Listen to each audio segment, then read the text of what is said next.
Good evening, everyone, and thank you for joining us. We have Alissa Orsulak with us this evening to share a presentation. She is going to share about her journey following a catastrophic car accident that had left her with an acquired brain injury. She is with us to discuss many memorable moments, such as, but not limited to, returning to post-secondary, relearning how to drive, and dating with an ABI. Her presentation is filled with socially awkward and laughable moments as she learned to love the new her. Her hope is that by sharing her story, others will feel seen, heard, understood, and inspired. So welcome, Alissa, and thank you for being here to share your story with us. Hi, thank you. So hi everyone, my name is Alissa Orsulak, and as mentioned, I have an acquired brain injury.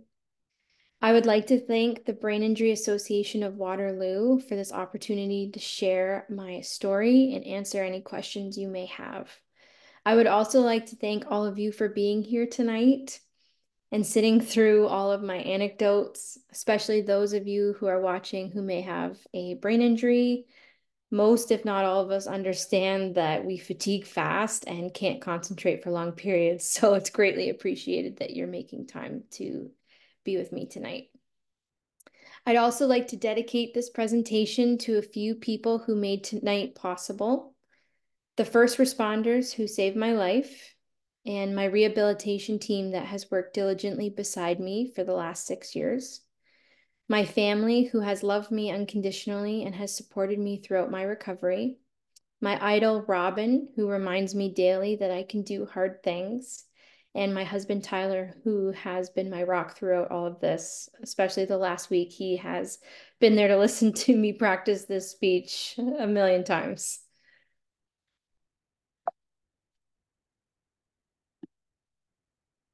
So I want to provide a little bit of context.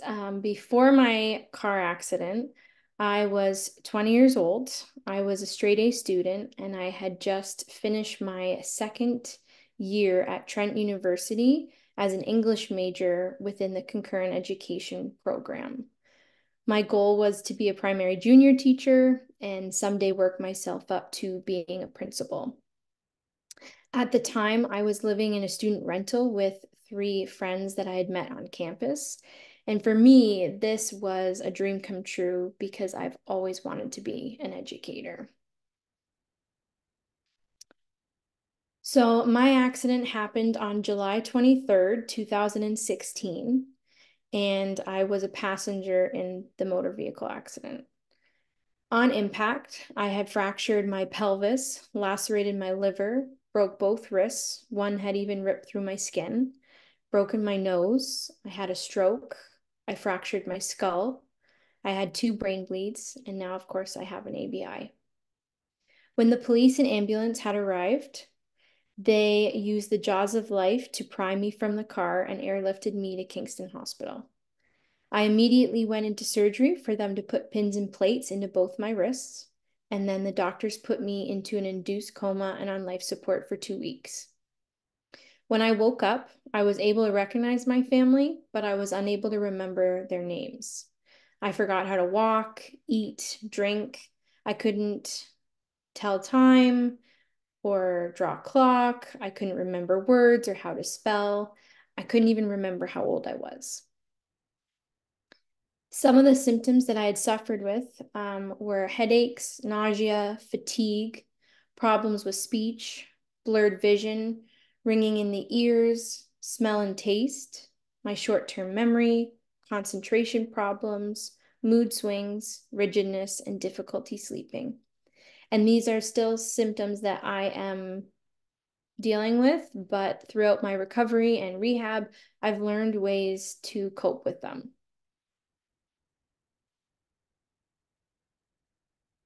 So after being able to give you a bit of context to the situation that I am in, I wanted to talk about the challenges that I've had to go through because of having an ABI. And I wanted to start with returning to post-secondary and transitioning to full-time employment. So after the car accident, doctors had told my family and I that the odds of me returning to school were slim to none. But I did return to school, not Trent, but Brock University because it was my hometown and where my support system was. My first year back at school was challenging. I was dealing with a new school, a brain injury, new accommodations that I had never required before. Academically, I wouldn't have been successful without my accommodations. So, for example, I had a private room and I had longer time for my exams. I also had more follow-up sessions with TAs or professors if I had any questions or needed further explanations. I recorded lectures with my iPad and even hired somebody to take notes in case I had missed something. And so those were strategies for me that I found helpful. Now, socially, I wasn't as successful because I was only taking one class at a time. I felt that there was really no need to sit in the dining hall and make friends. And this really made me feel like an outsider. I felt like I was almost like an alien trying to convince other people that I was a human being. And I wish now, sitting back, that I had the confidence that I do now, because I would have tried to socialize with people in my class a little bit more, and I would have tried to put myself out there to make friends. It took me 5 years in total to complete my BA, and I completed my first and second year at Trent. And because of my reduced course load, it took me 3 years to complete my third year at Brock. But I graduated, and I was the first of my family to graduate from university.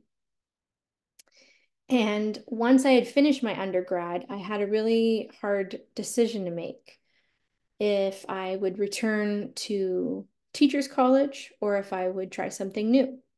And so, because I had difficulty with my speech, I ended up deciding to start a new program at Niagara College, the Early Childhood Education program.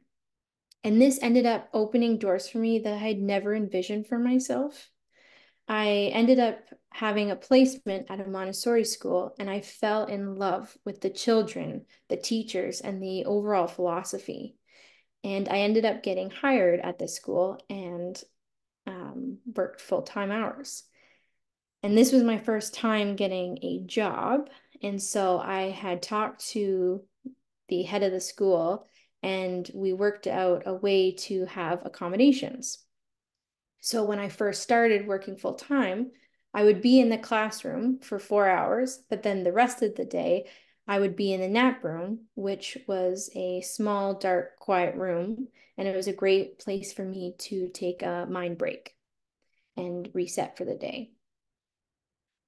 So even though I'm doing something than I originally had planned for myself, I still achieved my goal of being an educator and working with young children. And if you were to ask me, I actually think that I'm doing more as a Montessori school teacher than if I were in your traditional public school. So, for example, I am teaching my 4 and 5-year-olds language skills like reading books, like full-on books. My graduate, who's 6, she's actually just started her chapter book, which was a huge milestone for her. I'm also able to teach 4 and 5-year-olds arithmetic skills like multiplication and division, if you can believe that. And I know you don't know me that well, but my family knows that me and math don't go hand in hand. So the fact that I'm actually able to teach children multiplication and division is an honor. So I feel so fulfilled in being a Montessori school teacher, but I'm also able to recognize that I wouldn't be here without the accommodations that I had within my education as well as my job.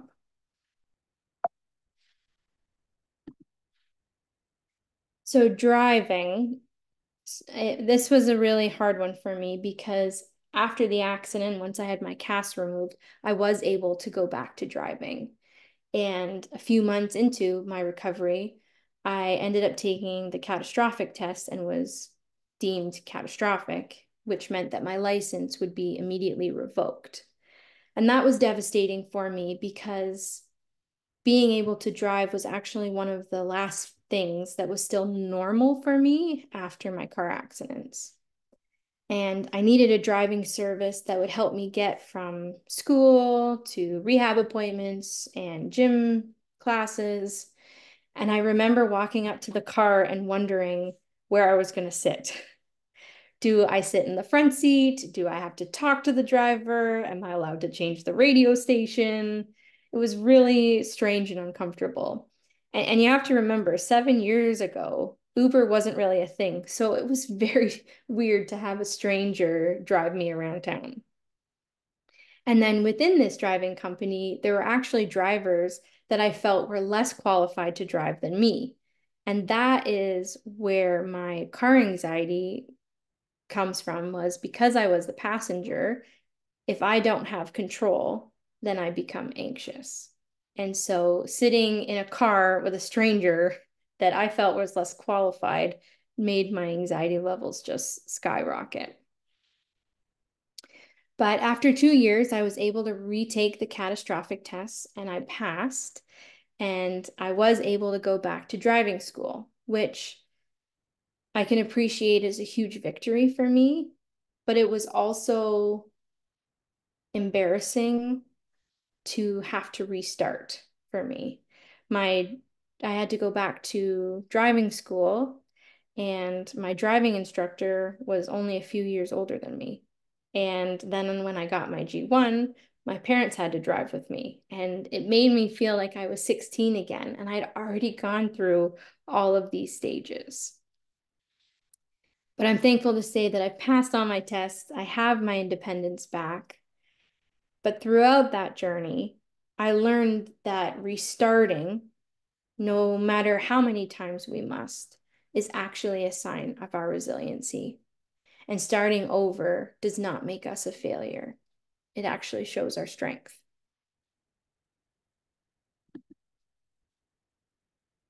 So dating. I never had a boyfriend prior to this car accident, and I'm a big rom-com fan. And like all rom-coms, I was hoping that I was going to find my person at university. But there's no rom-com where the main character finds love and has an ABI. So I was really in uncharted territories because not only did I have a brain injury, but I also had scars from my surgeries.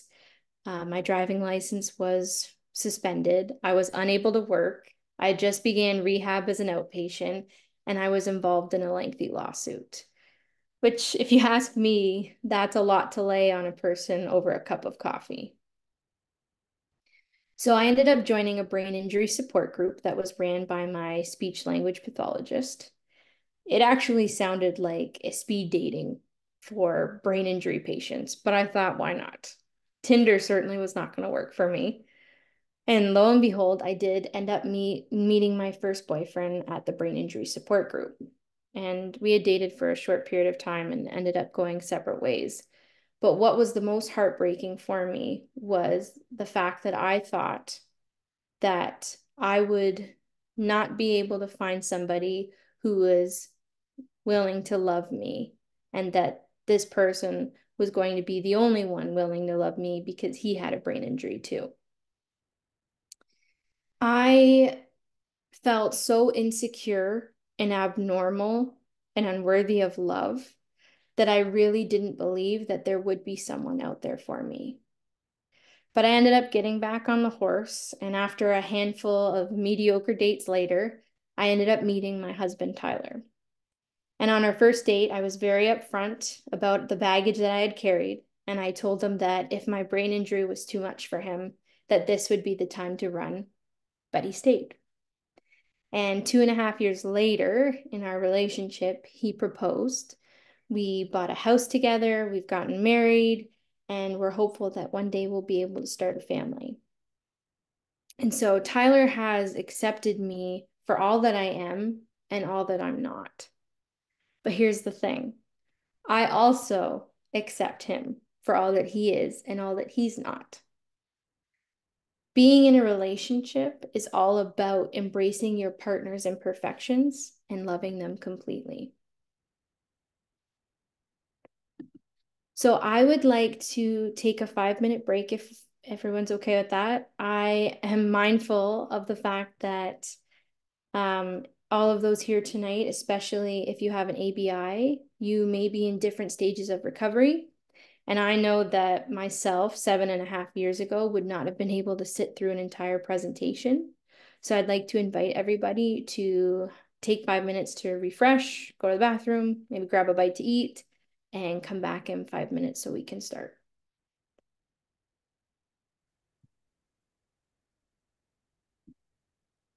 Okay, so welcome back, everyone. I would like to start off by talking about navigating friendships. I remember at the beginning of my recovery that I really had a challenging time navigating my former friendships and making new ones. Once I had moved back into my parents' house and I had dropped out of university, I felt as if the whole dynamic between my friends and I had shifted. When I visited my friends in Peterborough, it actually began feeling more like I was staying at an Airbnb instead of the house that I helped decorate and lived in for a year. And when we'd ask each other about our days, it felt like we were speaking entirely different languages. My friends would talk about going to bars and handing in essays, and I talked about going to speech and lawyer appointments. And I felt like I really didn't belong there anymore. And I tried really hard to hang on to that old life, but each year it was getting more challenging, and I felt like we were drifting further and further apart. And when I had joined the brain injury support group, I actually felt like I didn't belong there either. Because of the diverse ways that people can be affected by their brain injuries, I felt as though I had a harder time connecting my situation with those in the group. I felt as though I wasn't as normal as my friends, but I didn't fit in with the people in the support group either. I felt like I was just me, and I felt very isolated and very lonely. And I'd be curious to know if anyone else has felt that way.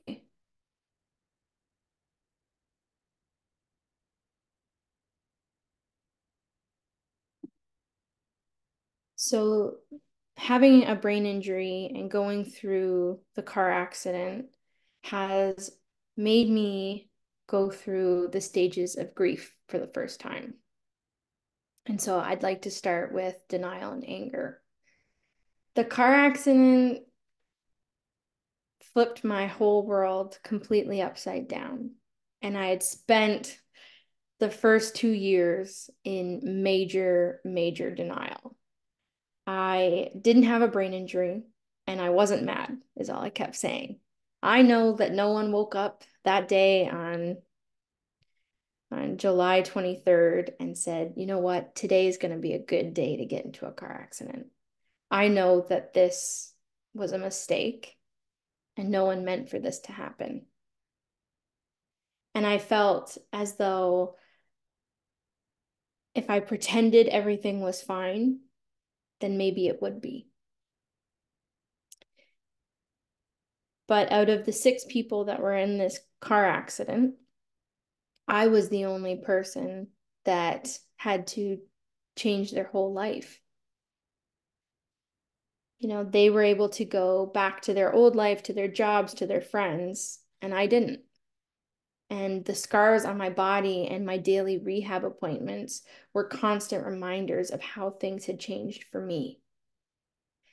But now, as I sit back and reflect, I can see that pretending that I was always fine and I was never mad was only prolonging my recovery because I didn't allow myself to process my true feelings. So, the stages of bargaining and depression. So, as many bargainers do, I began negotiating a way to get my old life back. I desperately begged my rehab team to consider doing my appointments online or over the phone, basically anything that would help me go back to Trent and go back to being with my friends. But day by day, it actually felt like I was losing more and more things to this car accident. And it felt like little pieces of me were chipping away. And I quickly fell into a state of depression, which is not a term that I use loosely. But I cried often. I almost never left my bed. And I really didn't see anything positive about my situation. I actually can remember a moment when my parents had sat on either side of me and I was sobbing and I just said, I can't do this anymore. And this would have been easier if I had died in that car accident, which is heavy. And I'm not that kind of person, but it was a really dark time. But I'm fortunate enough that my family and my friends were there and they tried to remind me that I can do hard things and that I would be able to get through this. And I'm so thankful that they did and that I didn't die that day. Because if I had, I would have missed out on so much that life had in store for me. And I certainly wouldn't be here tonight talking with you. And if I had died that day, I wouldn't have had the same opportunity to grow into the person that I am today. So I'm very thankful for that.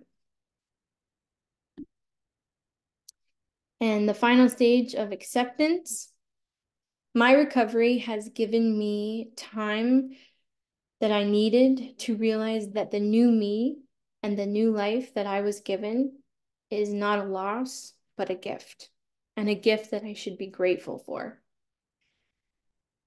It was time for me to take off those rose-colored glasses of what my life was like before the accident and start to see the beauty in this new life.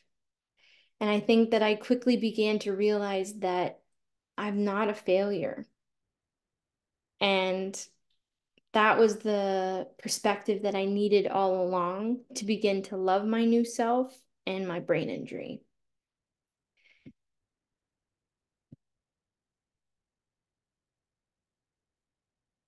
Sorry, don't get me wrong. There are days when I still wish that this car accident didn't happen. And I still have days where I imagine what life would have been like if we had chosen to stay home that day and not gotten in the car. But when I get stuck on those thoughts and feelings, I remind myself of all of my proudest accomplishments.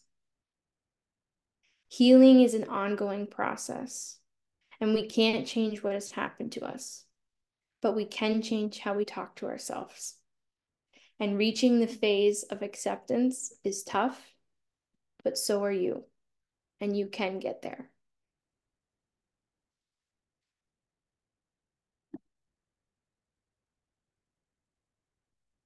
July is a month of isolation, reflection, and celebration for me. I spend a lot of time reflecting and mourning my old life. Even though I have come so far and I have achieved all of my goals, I sometimes still get stuck in reliving some of that grief. And that's okay. I give myself permission to grieve because I've learned that I would not be of service to myself if I bottled things up. I need to feel the pain in order to do the healing. And of course, with sadness comes happiness. So I also give myself permission to praise all that I have and all that I've achieved over the past 7.5 years. I'm proud to say that I have an ABI, just as equally as I'm proud to say I have 1 degree, I have 2 diplomas, I have a full-time job as an educator, I have a loving husband, we have a 12-year-old fur baby, Rosie, and I'm surrounded by the love of my family and friends. And I think it's important to remind ourselves that we have the power to control how we respond to the trauma that ourselves and our loved ones have experienced. And what I mean by that is don't be afraid to feel uncomfortable. I think it's important that we allow ourselves to feel all the feelings, whatever they may be. because that's what's going to help us get to the other side, which is how I would like to conclude tonight. Getting to the other side. After 7.5 long years, I am on the other side, and you will too. If you don't think you are or that you never will, I'm here to tell you and promise you that you will get to the other side. We have had to overcome more obstacles than a person should have to, but we're stronger because of it. So please remember that as you go through your recovery, our brain injuries do not define us. If you can take away one thing from tonight, please take away that we are resilient, capable, and worthy. We are enough, just the way that we are. Be proud of your ABI, praise your accomplishments, and never underestimate the power of positivity. Thank you so much for being here and listening to me go on and on and on about my journey. If you have any questions, please don't be afraid to ask. I'm an open book. Thank you so much, Alissa, for being so open and vulnerable and sharing all the aspects of your journey. We're really happy to have you tonight. Thank you. Thank you for having me.